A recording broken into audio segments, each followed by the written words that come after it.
When we looked at the total number of registered voters for this particular election, 1,009,000, that's our total registered voters in Maricopa County. Of those, 750,000 are from the independent or no party designated. The total qualified to participate in this election was 1.2 million. The total qualified voters on the permanent early voting list out of that number was 890,000. The total possible voters at the polls was 310,000. The estimated turnout using the 2008 as a model, since that was the last election where we had a contested presidential election, was 23% at the polls, 71,300 registered voters. Of that, there would be 1,188 per polling place. We rounded that up to 1,500. In 2008, we had 5 to 7 workers, 2 lines check in, and at that time we had paper rosters for a signature check-in. In 2016, we sent out 13 to 15 workers per polling place and 4 to 5 in check-in in the lines, and we had the new electronic poll books in order to check those people in line. And with the electronic poll book, you can use your driver's license or the voter identification card, and you swipe that through the electronic poll book, and it will bring up the voters' information as to whether or not they are eligible for that election and the ballot that they should receive. To that point, Representative Mesnard? Madam Chair, Ms. Purcell, I'm just making sure I'm trying to follow you. So you're comparing 2008, 2016. In 2008, the 5 to 7 workers per site, 2 check-in lines, that applies to the larger number of polls. Is that correct? That's correct. And then rough math looks like you essentially cut the workers per site, or you double the workers per site, double the check-in lines, and then cut the number of polls. Reduce the number of polling places, yes, sir. Down to 30% of the... Okay, just making sure I'm following. Thank you. So, Madam Chair, some math was added to the sheet that Helen has. So, if I may. Okay. So then the way that you do the comparison, right, between 08, which is the data that they projected would work, and then the actual data that we saw on March 22nd. So we guessed there'd be 1.2 million eligible, 1.238 and some change. We guessed there would be 890,000 people getting an early ballot. It's 897,000 and change.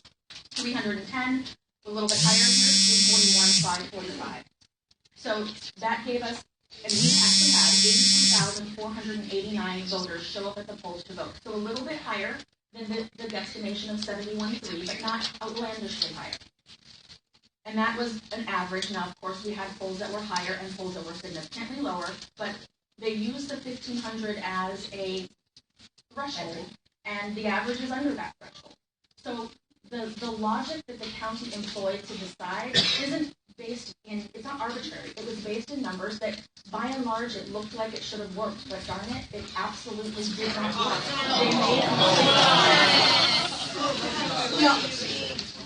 audience. It's horrible. Nobody at the county elections department. One moment, Representative Carter. So just trying to work some math here. So it looks like, based upon these numbers, there was approximately 31,500 more people than expected. Correct. And if you divide that up, obviously each poll would have a different number of people turn out, but that equates to about 525 extra people per polling site. Madam Chair, Representative Carter, we believe that's correct. Okay. Madam Chair. And I don't want to just, sorry. No, finish, please. Representative Carter, you have the floor. Madam Chair, to Jen.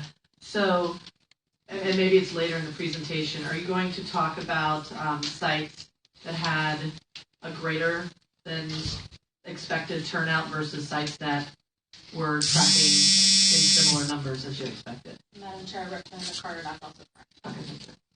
Representative Wieninger. Madam Chair, to that point then, two different subjects dealing with what you're talking about right now. In these estimations and this the math, did you take into account parking at these locations? Because I've heard anecdotal evidence that people park a long ways away, and the amount the average. Madam Chair, Representative Linder, yes, we did take that into consideration because we knew that if we had this number of sites, we had to have larger facilities that had better parking than what we had that would normally have at our polling place.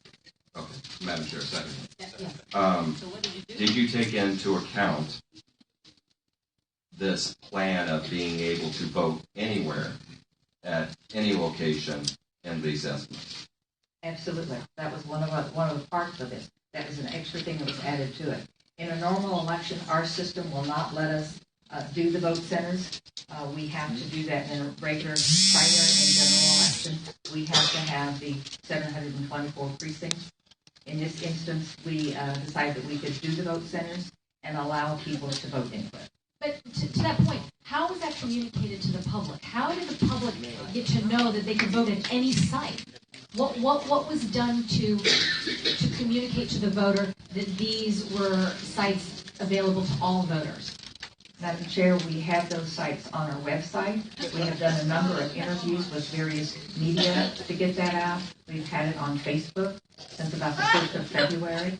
Well, I'm not sure Facebook is a good qualifier for I know it is not, but that's where some people get their information. So we tried to get all the places that we possibly could. Okay, to that point, Representative Laver, and then I know we've got, yeah. To that point, Ms. Purcell, you stated in the meeting, I watched the meeting with the County Board of Supervisors. In that meeting, you said you held back until March 9th to promote the anyone can vote anywhere scenario because of the March 8th Tempe election. So basically, you're saying you really ramped up the promotion of this with only 13 days to go for an election. Is that an adequate amount of time to promote something of this significance? Madam Chair, Representative, obviously it is not. That's what we did because it was a Tempe election on March 8th. And we didn't want to confuse those voters, 75,000 voters in Tempe, that they could go any place because they could not. Madam Chair, Tempe had 4 polling sites as well, though. I mean, they were kind of more staffed, I think, with polling sites anyway. But, okay, thank you. Okay, Representative Larkin. Thank you, Madam Chair. Madam Chair, Ms. Purcell, what steps were taken to ensure that the voting centers did not adversely impact populations covered by the Voting Rights Act? Ms. Purcell. Yes. Madam Chair, we looked at the county as a whole and put polling places in places where we could find large areas, and it covered all of the areas of the valley, whether it was minority or any other area. We did not look specifically at any one particular one as being in an area. Representative Larkin. Madam Chair, Ms. Purcell, in my particular district, there was a one polling location. And then going back to your numbers up here on the screen, I don't want to spend a whole lot of time on my presentation, to be quite frank with you. Thank you. And, we saw, Trump rallies, we saw people come out for Hillary, we saw thousands for Bernie. And I just don't understand why that wasn't calculated into your formula. I mean, you yourself said that there's a significant amount of energy going across the country, and you were excited about the elections. And then we're going to basically, use numbers of previous elections when we have thousands and thousands of people who are getting energized over this presidential year, and we didn't blink the eye over that for whatever reason. Madam Chair, Representative. Madam Chair, was that even a thought when you were deciding to set up 60 polling locations when thousands and thousands of people that were being rallied up for the presidential year? Madam Chair, Representative Larkin, we set up the polling places way in advance of an election, as we have to do to set up our system, set up any election system. And as I have said before, I apologize profusely for those polling places being inadequate. Audience, in order to get her testimony, we have to be respectful, please. Listen, audience, please. It's important. Allow her to communicate her thoughts. Madam Chair, Representative Larkin, as I said, we made some horrendous mistakes, and I apologize for that. I can't go back and undo it. I wish that I could, but I cannot. I can only say that we felt that we were using the best information that we had available to us and in past history. To that point, are you saying that the main factor in determining, in coming up with the 60, was that you didn't anticipate the increased turnout? Madam Chair, no, that is not. Okay, then what specifically? I got a little bit lost in all of your numbers. What specifically led to the decision to go from?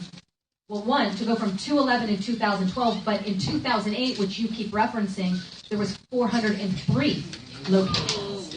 Madam Chair, there were, in 2008, yes, there were a little... That's right, 403 locations. So we keep talking about this 211, but that was in 2012 when you didn't have a Democrat nominee. And so that there was a significantly less polling places. But if we're going to use the 2008 as our reference point, that's 403 polling locations. And now for the 2016, basically, open seat presidential preference election, we have 60. Tell me again what specifically made you come up with 60 as an appropriate number. Madam Chair, there are several factors. There's not any one.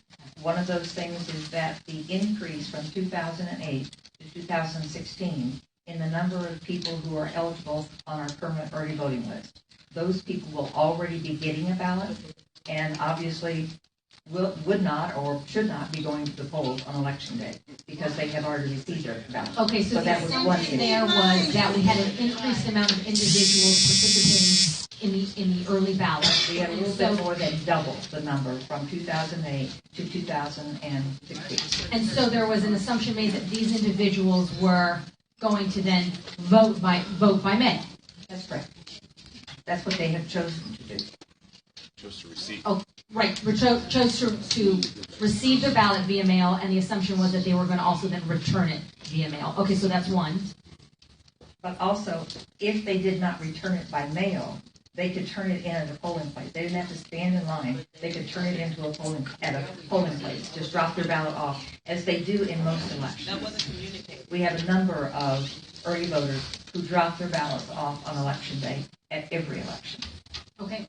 So that's one of the issues. The other thing that we thought with the electronic poll books, we could process them quicker than we could with the old paper.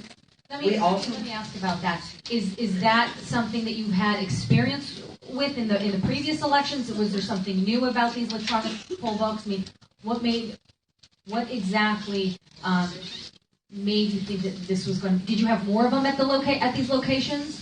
Typically, you have 4. Now you have 15 of electronic poll books. That's the case. We increased the number of electronic poll books and the number of workers. By how many? By how many? So give me what a typical precinct election looks like as far as staffing and poll books, and then tell me what the expanded location looks like. I think you can show on the slide that you have, or on the paper you have before you, that we have 5 to 7 workers per site in the electronic poll books. In this election, in paper, excuse me.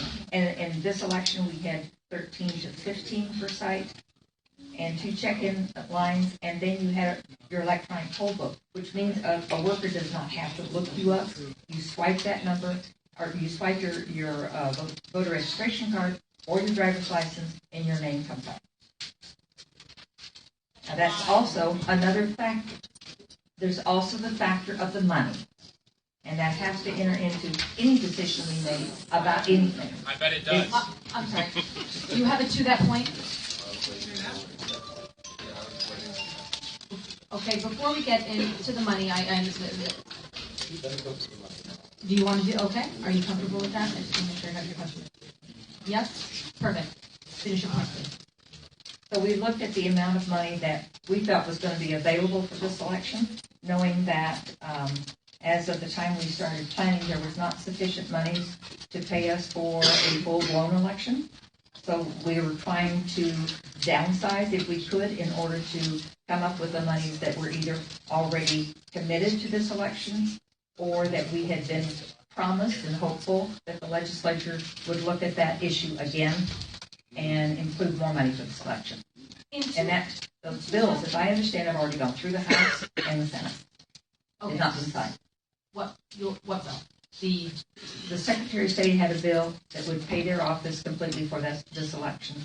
And I think the second measure on that bill was that it would discontinue presidential preference elections in the future. Okay. In 2008, what was the reimbursement for the presidential preference election? Madam Chair, that would have been $1.25 per registered voter, which had been a number that had been in statute long before '08. In 2012, a bill went through the legislature, started in Mr. Gould's name, ended in Ms. Yee's name, to make it 100% reimbursement to counties. That was in 12. And then last year, the statute didn't change, but in the budget, the legislature took it back to $1.25. Right, and this is what I'm getting at. So you have functioned fine, and in the last, again, let's use the reference point of 2008, you were able to budget a successful presidential preference election with $1.25 per registered voter reimbursement rate. And you're telling me then now that you're not able to do that in 2016 when you've been operating with that reimbursement rate for several presidential preference elections? Madam Chair, I would have to check back, but I'm not sure that the monies that we received in 2008 were sufficient to pay us for everything in that election. I would have to check that. And I just want to go over it. So with the 1 year when you had 100% reimbursement, which was in 2012. Pardon me, Okay. Madam Chair, perhaps I misspoke. The PPE occurred in 2012, and legislation went through during that session, which was not effective for that election. Okay, so for the 2012 PPE, The rate was $1.25. the rate was one. So have you ever had a presidential preference election with that 100%? Madam Chair, no, we have not. This would have been the first one had the legislature not changed it last year. But you have been operating fine with the 125. Madam Chair, I don't think the counties would characterize it as fine. Counties were eating a lot of cost of that election. So then are you saying those last elections were problematic, all of the other? Madam Chair, I don't believe that they were problematic. They also did not occur in a year in which we had 4 statewide elections. But you're talking about budget cuts, but I'm looking here in every single presidential preference election you've had, they're the exact same reimbursement rate. Correct. What you mean? So you're cut from something that never went into effect. Madam Chair, 100% reimbursement you're right, had never been on the table. And we are going to conduct the election as counties are required to do. That doesn't mean we were fully reimbursed for the cost the way we are in an August primary or in a November general or in the May statewide special. So why raise the money? But okay. So I know we have some questions, but you have been operating with the same reimbursement rate. So to imply there's some kind of cut, you've never had 100% reimbursement. So there really